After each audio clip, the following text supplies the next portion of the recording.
Hi, and welcome back to the Food Fund, where we analyze investing in food, beverage, and restaurant stocks. Is a popular donut shop a good investment? In this video, we will be analyzing if Krispy Kreme stock is a buy. Can Krispy Kreme, stock ticker symbol DNUT, be ready for a bounce back? Let's find out. We have a lot to cover, so let's go ahead and jump right in. Cue the logo.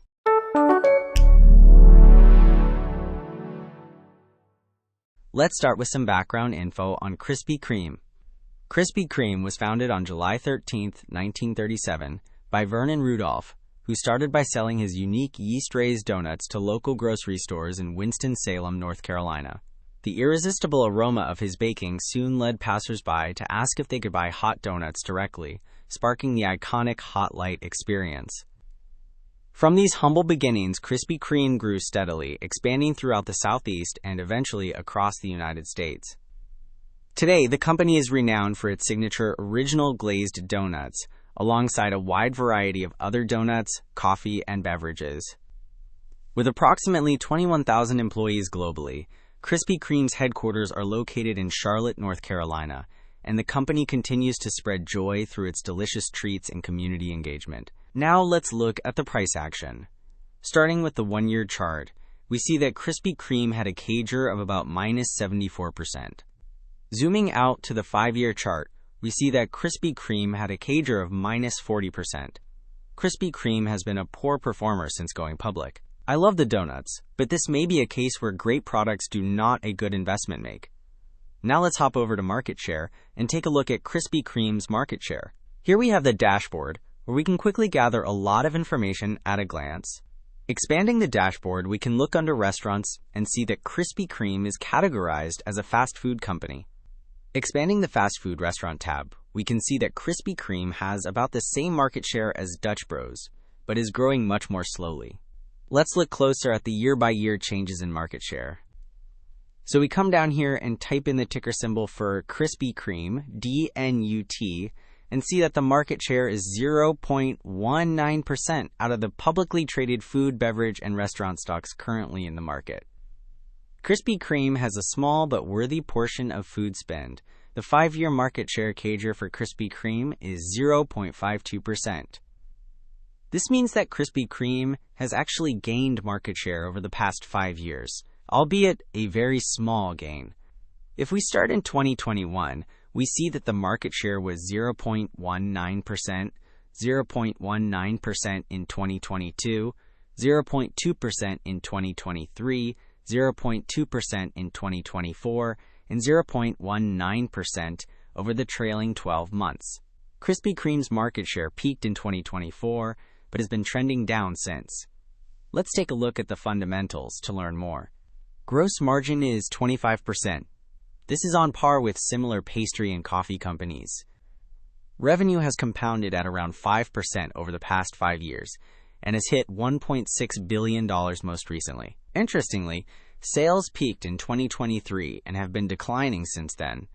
When we look at cash flow, we see over the last 5 years that operating cash flow has worsened at a 31% CAGR. CapEx has improved at a 1% CAGR.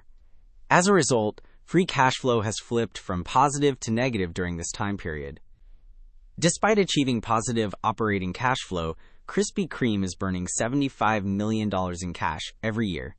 Weighted average shares outstanding have increased over the last 5 years.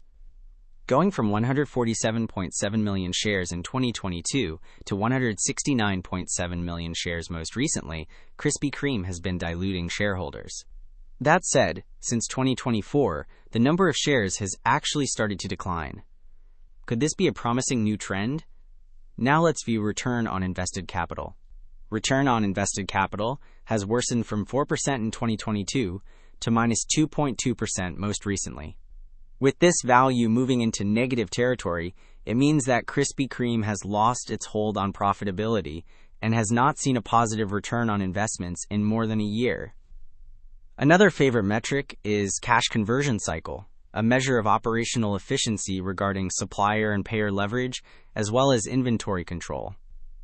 Going from minus 37 days in 2022 to minus 14 days most recently, Krispy Kreme has gotten less efficient over time. Still, The benefit of a negative cash conversion cycle value cannot be understated.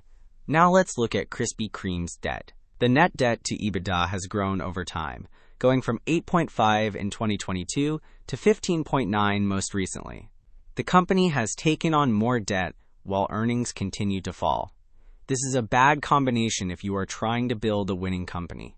Last, let's compare performance to the benchmark. If we perform a backtest comparison of investing $10,000 in Krispy Kreme versus the S&P 500, we find some poor results for Krispy Kreme. In that comparison with the S&P 500, $10,000 invested in Krispy Kreme would have shrunk to $1,595 versus $13,007 if invested in the S&P 500. This is an annualized return of minus 41.56% for Krispy Kreme versus 8.00% for the S&P 500. A Krispy Kreme investment would have also been much more volatile, with a 47.56% standard deviation versus 17.03% for the S&P 500. Krispy Kreme outperformed the S&P 500 in terms of the best year performance, for which Krispy Kreme grew 47.73% versus the S&P 500's 26.19%, but underperformed the worst year performance, where Krispy Kreme fell 70.55% versus the S&P 500's 18.17% fall. In terms of max drawdown, Krispy Kreme fell 84.05%, much more than the max drawdown of 23.93% for the S&P 500. Krispy Kreme also massively underperformed the S&P 500 in comparisons using the Sharpe ratio and the Sortino ratio. The Sharpe ratio for Krispy Kreme was minus 0.94 versus 0.31 for the S&P 500, and the Sortino ratio was minus 1.07 versus 0.45 for the S&P 500. Krispy Kreme is clearly slacker investment compared with the S&P 500. Krispy Kreme does sell tasty treats, but that might not make it a great company. In any event, is it a buy? Before sharing my final thoughts on that, please click the like button and let YouTube know that you like the content. Subscribe and click the notification bell to make sure you catch the latest videos. Your continued support means so much to the Food Fund. Now let's get into my final thoughts. Okay, let's go to the spreadsheet and write out some key values for Krispy Kreme. It is a restaurant company with a gross margin of 25%. The 5-year revenue per share CAGR is 1%, and the 5-year free cash flow per share CAGR could not be calculated in light of the negative free cash flow values. The gross margin is good, but dilution destroyed any benefit from the revenue growth, and the fall of free cash flow is frightening. A return on invested capital of minus 2% is very bad. Next, the cash conversion cycle of minus 14 days is good but trending in a bad direction. Concerning debt, a net debt to EBITDA of 15.9 means that though Krispy Kreme is profitable on an EBITDA basis, they still have a lot of debt. So from a fundamental standpoint, Krispy Kreme is not good. Now let's switch our attention over to valuation. The price to earnings growth, or PEG ratio, cannot be calculated because Krispy Kreme is unprofitable on an earnings per share basis. Let's break down the pros and cons of this iconic restaurant company. First, the pros. And honestly, it's hard to ignore the brand power here. Krispy Kreme has a cult-like following. That hot light sign, the fresh-baked aroma, the nostalgic feeling, it's all part of a strong, recognizable brand that resonates with consumers. They've also been expanding their global footprint and leveraging their hub-and-spoke model, where central bakeries supply smaller points of access like grocery stores and kiosks. This strategy aims to get those warm donuts to more people, more efficiently, and could be a significant growth driver if executed well. Plus, hey, who doesn't love a Krispy Kreme donut? That emotional connection can sometimes translate to resilient demand. However, it's not all sprinkles and smiles. Krispy Kreme faces some pretty significant challenges. For starters, we're seeing slowing revenue growth. After some strong years, recent reports show a decrease in revenue, which is a big red flag for a growth-oriented company. They're also spending a lot of cash on capital expenditures. Think new equipment, new hubs, new stores.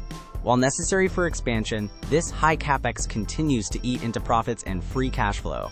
This has led to lower margins and could be a hindrance to future profitability if not optimized.